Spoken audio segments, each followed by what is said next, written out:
Want to read or watch the classics and understand what makes them great? If you've ever wondered what makes a particular movie or story so appealing, this show deconstructs storytelling to expose the structure and meaning behind the scenes. My name is Rem Whitcraft, and this is Fiction Briefly.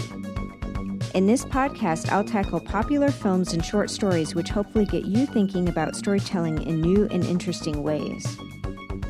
My last show centered on Luke Skywalker's contribution to the galaxy, and the origin story for Anakin Skywalker shares themes and techniques with the best of them. But Anakin as a hero fails to measure up in key ways. Audiences on Rotten Tomatoes agree. A New Hope rates at 96% compared to the Phantom Menace's dismal 56%. Maybe it's because we don't meet Anakin until the middle of the movie, or the villain only works behind the scenes. With the comparison of Vladimir Propp's discoveries in mind, I'll analyze where Star Wars Episode 1 strays from the formula and expose a missed opportunity to create another classic. If you haven't seen it, watch out. Spoilers ahead. Through modern movies like The Matrix and Harry Potter, society has become familiar with stories about the Chosen One. Like Moses and Jesus, these figures are born to be legendary. In psychiatrist Otto Rank's work, The Myth of the Birth of the Hero, Rank lists the common components in a hero's birth.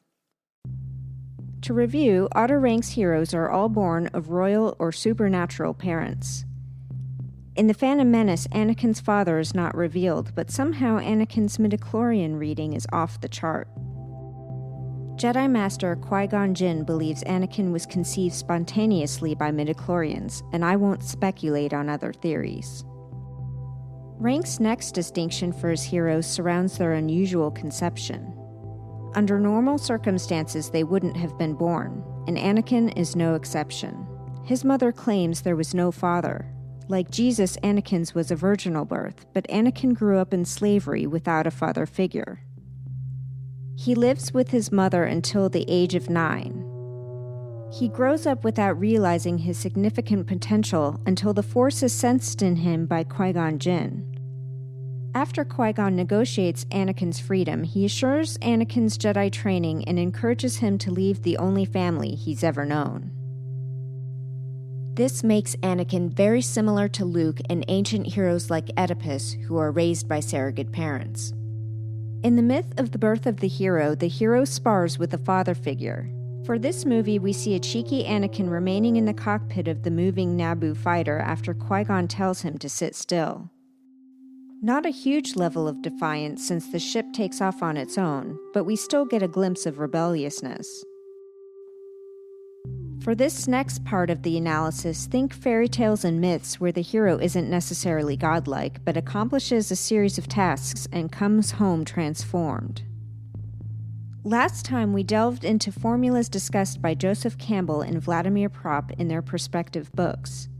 This time the character archetypes are Qui-Gon Jinn and Anakin Skywalker as the heroes, Palpatine as the villain, and Queen Amidala as the damsel in distress. Again, Obi-Wan Kenobi plays the role of helper, with the less compelling Jar Jar Binks given the role of magical donor.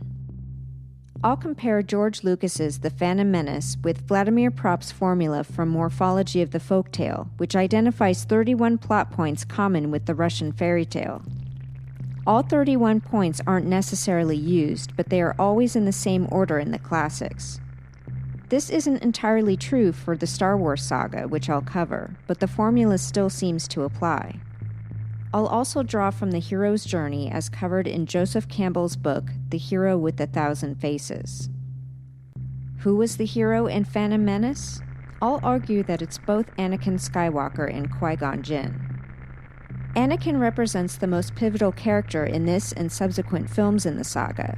This is his origin story, and his character transforms during the course of the plot. Though Qui-Gon drives most of the action, which is a smart move because it's hard to stomach a movie carried by the acting skills of a child. In Propp's structure, absentation comes first. A family member leaves home. The movie begins with Qui-Gon and Obi-Wan boarding a Trade Federation ship as ambassadors to Chancellor Valorum. The following plot points appear 2 steps earlier than prescribed by Propp's formula.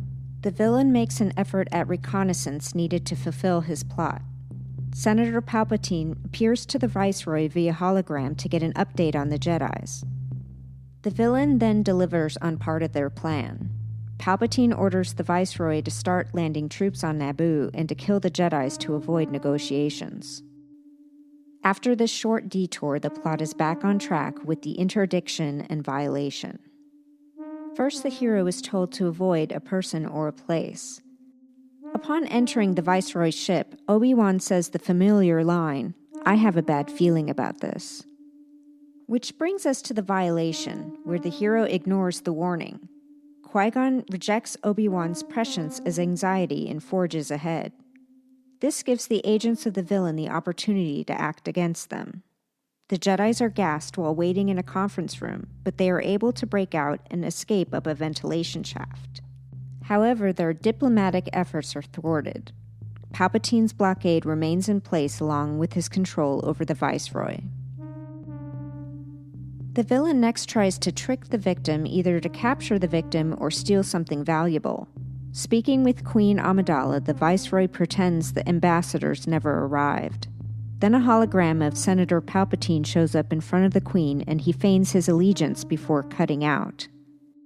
Amidala's governor believes the interruption in Palpatine's transmission indicates the start of an invasion.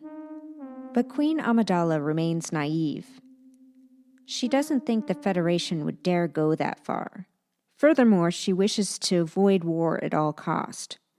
This completes the complicity step where the victim is either fooled or forced into cooperation. Next is villainy or lack. The villain harms someone. The Federation army begins their attack on Naboo. Qui-Gon and Obi-Wan reach the surface of the planet just as animals are fleeing for safety and must run for their lives. We don't get the lack until later in the film because this involves Anakin, who is yet to make his appearance. Then comes the mediation stage. Qui-Gon sees the strength of the enemy's forces, which spurs the counteraction. After saving local Jar Jar Binks, Qui-Gon presses him for a safe place to hide. With Obi-Wan, they go to the Gungan city underwater. After Gungan city comes the departure. The Jedis travel through the center of the planet's core to get to Queen Amidala. In this stage, we see the first function of the donor, which is Jar Jar, who guides them through the core of the planet in a Gungan submarine. The hero is also tested. Through the underwater world, Qui-Gon must navigate the dangers of several large creatures who try to eat them. Now we've reached the hero's reaction, where he frees a captive. Qui-Gon uses the Force and rescues Amidala. He cites his Jedi feelings as a reason she must leave Naboo and come with them to Coruscant. The Jedis battle droids in the palace hangar to board a Naboo cruiser, and they take off with Amidala, her handmaidens, Jar Jar Binks, and R2-D2. The rescue is almost complete when they have to make an emergency landing for repairs on Tatooine. Enter the provision of a magical agent. For this movie, Anakin is that agent. His midichlorian level is at 20,000, higher than any Jedi on the Council, including Master Yoda. It's suspected Anakin is the Jedi of prophecy who will bring balance to the Force. And as Qui-Gon says, nothing happens by accident. Their meeting was meant to be. The other bit of serendipity? Anakin and Amidala. Now this is out of order and unconventional because the unrecognized arrival step is not taken by the hero, but it's a pretty important part of the film that Queen Amidala dresses as her handmaiden Padme. She uses this disguise to remain reprised of the Jedi's actions, but it also makes her character accessible to Anakin. Joseph Campbell includes the hero's meeting of a goddess who can be good or evil in his hero's journey. The meeting of Anakin's goddess propels 2 sequels, so it's got to be memorable. Anakin asks Amidala, "Are you an angel?" Forgetting that this is a bad pickup line and the audience doesn't have a concept of what an angel is in this universe, this exchange breaks the ice and shows a bond starting to form. Continuing with the formula, the hero is guided to an important object. Anakin's pod racer fits this role, as it's necessary for the next phase, which is the struggle between the hero and the villain. This is where following the formula gets tricky, and Anakin takes over as hero and races a new enemy, Sebulba. Qui-Gon has arranged for Anakin's freedom, plus the price of the parts to fix the Naboo cruiser if Anakin wins the race. And good thing he does, because victory falls in line with the formula. In this sequence, we see the piloting skills Anakin becomes known for. He states he's the only human capable of piloting a pod racer, though he's never won or even completed a race previously. He survives sabotage and stays calm under pressure, diverting power to his engines mid-race. After this victory, the initial lack has been erased. Anakin is freed from bondage and has the father figure he's never had. Of course, the downside is he has to leave his mother, who is still a slave. Interesting note, Watto, their master, is seen more as a greedy capitalist than a villain involved with the trafficking of intelligent beings, a subject for another show, so off to the next step, the return. But first, the movie skips ahead a step to where the hero is pursued by an adversary and rescued. Senator Palpatine's Sith apprentice Lord Maul goes after Qui-Gon. Obi-Wan tells the pilot to fly low so Qui-Gon can jump aboard. Notice how we've changed back to Qui-Gon as the hero. The movie will continue to blur these roles as the Jedi's return to Coruscant and consider Anakin's fate with the Council. Aligned with the formula, a false hero soon appears. In The Phantom Menace, it's the title character Darth Sidious, aka Senator Palpatine, as he pretends to be on Amidala's side and convinces her to vote for the expulsion of Chancellor Valorum. His trickery works this time, and he's eventually nominated for Valorum's position. Again, an unconventional move has the hero recognized, only in this movie it's Queen Amidala. She reveals her identity to the Gungan leader to form an alliance against the Federation forces. When we arrive at the difficult task, Anakin plays the role of hero again. In a four-pronged battle, Qui-Gon and Obi-Wan fight Lord Maul, Queen Amidala and her team fight the droids in the palace, Jar Jar and the Gungans fight a droid army in the field, and Anakin and R2 are pursued in space. The droid army is dominating Jar Jar and the ill-equipped Gungans, and our other heroes are also close to defeat, until Anakin reaches the solution.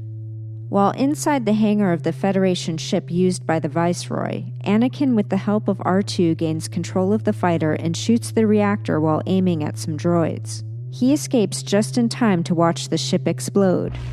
The droid army collapses without the ship's control, and the Gungans are victorious. Queen Amidala and her cohorts gain control of the throne room. And the Jedis, well, at least one of them is alive. Out of the traditional order is the punishment of the villain. Lord Maul falls down a deep and seemingly bottomless pit at the hands of Obi-Wan, who has given the dying Qui-Gon his promise to train Anakin, even though it's against his better judgment.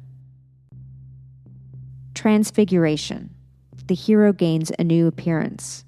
Anakin has received his Padawan haircut, but the transformation from apprentice to Jedi is important for the helper Obi-Wan as well. Is he ready to train such a difficult case such as Anakin, who has lost his mother and a father figure in such short order? The movie ends with us knowing Senator, now Chancellor Palpatine, is gaining power, and all of these misgivings about Anakin cause tension that won't be resolved. Good thing the formula always ends in a celebratory wedding. The hero usually marries and is rewarded, typically becoming king. But in The Phantom Menace, we've been given a parade. The good guys have won, for now. However you feel about the quality of the Star Wars prequels, they clear up some loose ends and foreshadow everything to come in episodes 4 through 6. And who doesn't love seeing Samuel L. Jackson as a badass Jedi? Probably my favorite part in the prequels is seeing actors I recognize play in this iconic saga and seeing R2, 3PO, and Yoda. Clouded this boy's future is. Does playing with the familiar structure improve the plot, or does it divide one's focus? I find that having Qui-Gon, Anakin, and even Queen Amidala play roles traditionally reserved for the hero overcomplicates what could be a compelling origin story. Why mess with what the classics do best? If the goal is to get the audience on the hero's side and hold their attention, this movie spends far too long talking about trade agreements and the failed bureaucracy of the Republic. We're stuck underwater with Jar Jar when we really just want to see the Chosen One use the Force for the first time. And though Anakin's extrasensory perception is tested, nothing as epic as Vader's chokehold or Obi-Wan's mind control ever occurs. Pod racing and droid building, while impressive, just don't cut it. To cause further confusion, the movie is titled The Phantom Menace and not The Balance of the Force, or what should have been The Rise of Skywalker. But Palpatine doesn't get much screen time either. All of that political stuff at the beginning is an attempt to characterize Palpatine, though we don't see many of his co-conspirators or what's behind his evil ways. A good villain needs to be the antithesis of the hero, the literal darkness to his light.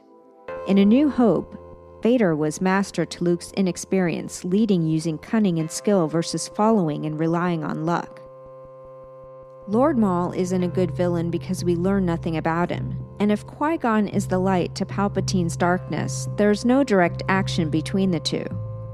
Qui-Gon doesn't even sense a disturbance in the Force when Palpatine's hologram appears on the Viceroy's ship. This would hint to the strength of Qui-Gon's powers and add depth to the tragedy of his loss. Otherwise, along with his slow recognition of Anakin's abilities, he just appears inept. Maybe you have other strong opinions about Star Wars. It's certainly a franchise worthy of the mega fans who've been following it for decades. Maybe you don't like my impression of Yoda. If so, join me on my next show anyway, when I'll analyze the mythic plot structure used in Star Wars Episode 7, The Force Awakens, and see if I can guide you past the controversies of this popular sequel. As always, you can comment on this episode or suggest new content on my Facebook page, Fiction Briefly. Thanks to Kestrel and Mexican Spy Company for all music and sound production for this show. Again, this has been Fiction Briefly, giving you a glimpse into the mind of an artist. Thank you for listening.